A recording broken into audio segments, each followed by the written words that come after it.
ជំរាបសួរបងប្អូនទាំងអស់គ្នាសូមស្វាគមន៍មកកាន់វីដេអូរបស់ខ្ញុំបាទអញ្ចឹងនេះគឺជាប្រអប់មួយបងប្អូនបាទអញ្ចឹងខ្ញុំបានផុសនៅក្នុង Facebook របស់ខ្ញុំហ្នឹងខ្ញុំចង់ឲ្យបងប្អូនទាយតើថាមានអ្វីខ្លះនៅក្នុងប្រអប់នេះបងប្អូនបាទអញ្ចឹងខ្ញុំសូមធ្វើការបើកប្រអប់ភាសាអង់គ្លេសគេហៅថា mysterious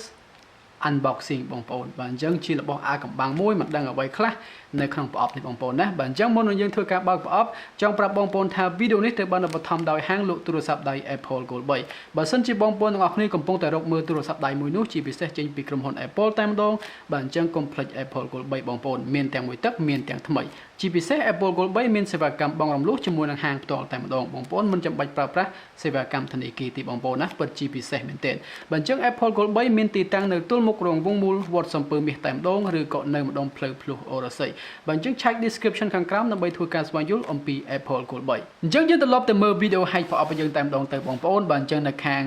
YouTuber ធំណាគេថា mysterious unboxing អញ្ចឹងទៅបាទអញ្ចឹងគេធ្វើច្រើនបាទអញ្ចឹងឥឡូវហ្នឹងខ្ញុំក៏ធ្វើច្រើនដែរបាទអញ្ចឹងបងប្អូន IT បានបងប្អូនណាតើថាមានអ្វីខ្លះនៅក្នុងនេះបងប្អូនបាទអញ្ចឹងទីលេងទៅបាទអញ្ចឹងឥឡូវយើងធ្វើការ hack ប្រអប់ទៅតែម្ដងបងប្អូន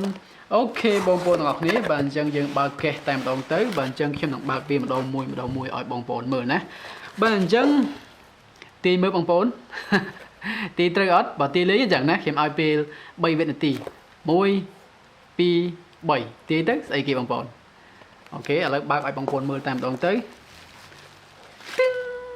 បាទបាទអញ្ចឹងនេះគឺជា iPad mini 5បងប្អូនអូសំទោស iPad mini 4បាទអញ្ចឹងខ្ញុំនឹងចាប់ផ្ដើមធ្វើវីដេអូគេហៅថាមើលឡើងវិញបាទអញ្ចឹងចង់ប្រាប់បងប្អូនថានេះគឺជាកេសដែលផ្ញើចេញពី Apple Gold 3ទីបងប្អូនបាទអញ្ចឹងគាត់ផ្ញើឲ្យខ្ញុំមកធ្វើការ review ណាបាទអញ្ចឹងទី1មាន iPad mini 4បើសិនជាបងប្អូនត្រូវការអីអាចតាក់ទងនៅខាង Apple Gold 3បានបាទអញ្ចឹងទី1យើងមាន iPad mini 4បងប្អូនបាទអញ្ចឹងបន្តមកទៀតហ្នឹងមានអ្វីខ្លះបងប្អូនណាបាទអញ្ចឹងមានអីគេខ្លះបងប្អូនមួយទៀតហ្នឹងគឺស្អីគេអូខេបើកតែម្ដងទៅទីងអូនេះគឺជា iPad Pro 11 inch ឆ្នាំ2020បងប្អូនណាបាទអញ្ចឹងថ្មីតែម្ដង 256GB បាទអញ្ចឹង Wi-Fi ហើយនឹងcellular ដាក់ SIM បានណាបាទអញ្ចឹងពិតជាអស្ចារ្យមែនទែនបងប្អូនសូមបើកប្រអប់តែម្ដងទៅបាទអញ្ចឹងដដែលទេបើសិនជាបងប្អូនត្រូវការអីអាចតាក់ទងជាមួយនឹង Apple Gold 3បានវ៉ានេះបងប្អូនណាបាទដូច iPhone 11អញ្ចឹងកាមេរ៉ាខាងក្រោយរបស់វាអញ្ចឹងបន្ទាប់ទៀតនេះទីលេងបងប្អូនណាស្អីគេបងប្អូនទីមើលទឹកស្អីគេនេះអូ iPhone 11ពណ៌ក្រហមបងប្អូនពិតជាស្អាតមែនទែនបងប្អូនណាបាទពិតជាស្អាតមែនទែននិយាយទៅនៅហាង Apple Gold 3មានមួយទឹកមានទាំងថ្មីបងប្អូនណាបាទអញ្ចឹងនេះគឺជារបស់ដែលគាត់ផ្ញើឲ្យខ្ញុំមិនទឹកទេប៉ុន្តែខ្ញុំឃើញថាដូចជា 99.99% ហើយបាទអញ្ចឹងនៅស្អាតមែនទែនបងប្អូនបាទពណ៌ក្រហមណាបាទអញ្ចឹងត្រូវការអីតាក់ទង Apple Gold 3បានបន្តមកទៀតមានអីគេបងប្អូនណាទីងស្អីគេនេះបងប្អូនវ៉ា iPhone 8 Plus បងប្អូននិយាយវាស្អាតមែនទែនបងប្អូនអើយនិយាយវាពណ៌អស់ទោះហើយណា iPhone 8 Plus បាទបាទអញ្ចឹងខ្ញុំនឹងធ្វើការ review អំពីរបស់ទាំងអស់នេះម្ដងមួយបងប្អូនណាបាទអញ្ចឹងបងប្អូនប្រាប់ខ្ញុំផងតើបងប្អូនចង់ឲ្យខ្ញុំមើលឡើងវិញនៅរបស់មួយណាមុនគេបងប្អូនណាមានចង់ឲ្យខ្ញុំ review អំពី iPhone 11មុនគេមែន iPhone 8 Plus មុនគេមែនសម្រាប់ឆ្នាំ2020នេះណាឬក៏ iPad mini 4ឬក៏ iPad 11 Pro អញ្ចឹងទៅបាទ iPad 11 inch Pro បងប្អូនបាទអញ្ចឹងបន្តមកទៀតបងប្អូនបាទអញ្ចឹងគឺ iPhone ដដែលប៉ុន្តែមិនដឹង iPhone អីទេបងប្អូនទីមើលនេះគឺ iPhone X បងប្អូនណាបាទអញ្ចឹង iPhone X និយាយទៅនៅ Apple Gold 3មានចាប់ពី iPhone 8 Plus ទៅតែម្ដងបងប្អូនបាទអញ្ចឹងដូចជាចាប់ពី$300ឡើងណាតម្លៃរបស់វា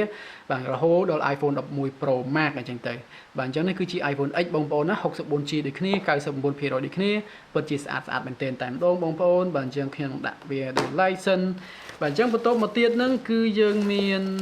iPhone ដែរបងប្អូនបាទអញ្ចឹងគឺ iPhone XS ពណ៌មាសបងប្អូនណាអូស្អាតមែនទែនណាពណ៌មាសអត់ទាន់បានបើកទេ 64GB ដូចគ្នាបងប្អូនពណ៌មាសអូខេអញ្ចឹងយើងមានច្រើនហើយយើងសល់អីទៀតបងប្អូនដូចជាអស់ហើយនេះអូនៅមួយទៀតចុងក្រោយគេស្អីគេបងប្អូនណាចុងក្រោយគេក៏ជាទូរស័ព្ទដែរចុងក្រោយគេក៏ជាទូរស័ព្ទដែរបងប្អូនមិនដឹងតែទូរស័ព្ទម៉ាកអីទេ ផ្នែក3ណា11 Pro Max បងប្អូនណាពិតជាពិសេសមែនទែនបងប្អូនហើយពណ៌អូយពណ៌នេះស្អាតមែនទែនផ្នែក3បងប្អូនអើយលេងសើចបានបាទអញ្ចឹងនេះគឺជារបស់ដែលយើងមានបងប្អូនយើងមាន iPad mini 4យើងមាន iPhone 11 Pro Max យើងមាន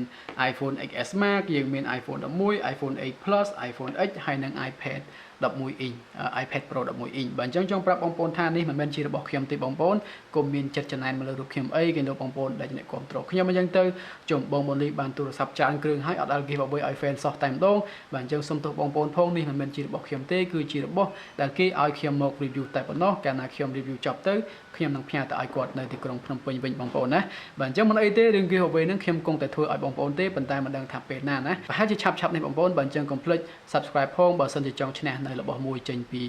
MrBunlee ហើយដល់ទីបងប្អូនទាំងអស់គ្នាបើសិនជាបងប្អូនទាំងអស់គ្នាចង់ដឹងអំពីព័ត៌មាន giveaway នោះបាទអញ្ចឹងកុំភ្លេច follow page របស់ខ្ញុំបាទក៏ដូចជា YouTube channel របស់ខ្ញុំទាំងពីរបងប្អូនជួនកាលទៅខ្ញុំអាច post នៅលើ Facebook ជួនកាលទៅខ្ញុំអាច post នៅលើ YouTube ផងដែរបងប្អូនបាទអញ្ចឹងខ្ញុំ post នៅលើ YouTube community tab តែប៉ុណ្ណោះខ្ញុំមិនបានចេញជាវីដេអូទេបាទអញ្ចឹងបងប្អូនអាចចូលអានបានអំពីលក្ខខណ្ឌប្រវេណហ្នឹងបាទអញ្ចឹងខ្ញុំគិតថាលក្ខខណ្ឌរបស់ខ្ញុំហ្នឹងគឺងាយទេបងប្អូនណាមិនបាច់ធ្វើការ share មិនបាច់ធ្វើការ tag friend មិនបាច់ធ្វើការអីទេបងប្អូនណាទី1ហ្នឹងគឺបងប្អូនគ្រាន់តែចុច subscribe មកកាន់ channel របស់ខ្ញុំទាំងពីរទី2ហ្នឹងគឺ follow page របស់ខ្ញុំតែប៉ុណ្ណឹងតែ3ហ្នឹងបងប្អូនណាបាទអញ្ចឹង subscribe មកកាន់ YouTube channel របស់ខ្ញុំក៏ដូចជា Facebook page របស់ខ្ញុំបាទអញ្ចឹងខ្ញុំនឹងធ្វើការ giveaway Redmi Note 8 Pro ជូនបងប្អូនទាំងអស់គ្នាតែម្ដងហើយបើសិនជាបងប្អូនដែលជាអ្នកឈ្នះនោះបងប្អូនដែលជាអ្នកតំណាងនោះបាទអញ្ចឹងខ្ញុំនឹងប្រកាសនៅលើ YouTube community tab របស់ខ្ញុំក៏ដូចជា Facebook page របស់ខ្ញុំរយៈពេល7ថ្ងៃបើសិនជាគាត់អត់តបទេខ្ញុំនឹង cancel ចោលបាទអញ្ចឹងបើសិនជាគាត់បានតបមកខ្ញុំនឹងផ្ញើឲ្យគាត់ទៅភ្នំពេញតែម្ដងបាទអញ្ចឹងរឿងសេវាឯនោះបងប្អូនកុំបារម្ភខ្ញុំនឹងចេញសេវាឲ្យគាត់តែម្ដងអូខេអញ្ចឹងនេះគឺជាអ្វីដែលខ្ញុំចង់ចែករំលែកនៅក្នុងវីដេអូនេះបងប្អូនបាទអញ្ចឹងខ្ញុំនឹងធ្វើការ review អំពីរបស់ទាំងអស់នេះម្ដងមួយបងប្អូនណាបាទអញ្ចឹងចាំតាមដានជាមួយខ្ញុំរាល់ផលិតផលទាំងអស់នេះបងប្អូនចាប់អារម្មណ៍មួយណាខ្លាំងជាងគេប្រាប់ខ្ញុំផងអូខេអញ្ចឹងពេលនេះសូមគិតជម្រាបលាបងប្អូនប៉ុណ្ណឹងសិនបាយបាយ